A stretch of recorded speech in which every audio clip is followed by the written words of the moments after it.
విజయవాడ మాజీ ఎంపీ లగడపాటి రాజగోపాల్ మళ్ళీ యాక్టివ్ పాలిటిక్స్లోకి వస్తున్నారా? ప్రస్తుతానికైతే ఈ విషయంపై స్పష్టత లేదు. కానీ మైలవరం ఎమ్మెల్యే వసంత కృష్ణప్రసాద్తో లగడపాటి రాజగోపాల్ భేటీ కావడం చర్చనీయాంశంగా మారింది. మైలవరం, నందిగామకు సంబంధించిన వైసీపీ నేతలు ఈ భేటీలో పాల్గొన్నారు.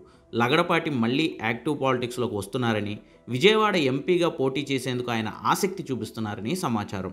కానీ దీనిపై భేటీ తర్వాత లగడపాటి ఎలాంటి క్లారిటీ ఇవ్వలేదు. మరి ఉన్నట్టుండి వైసీపీ ఎమ్మెల్యే వసంత కృష్ణప్రసాద్ను లగడపాటి ఎందుకు కలిశారనే విషయంపై మాత్రం రకరకాల ఊహాగానాలు వెల్లువెత్తుతున్నాయి.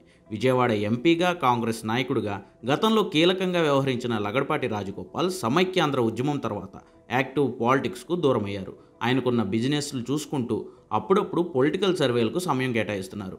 ఇప్పుడు మళ్ళీ ఈ పొలిటికల్ భేటీ ఆయన రీ ఎంట్రీ గురించేనా అన్నది మాత్రం తెలియాల్సి ఉంది.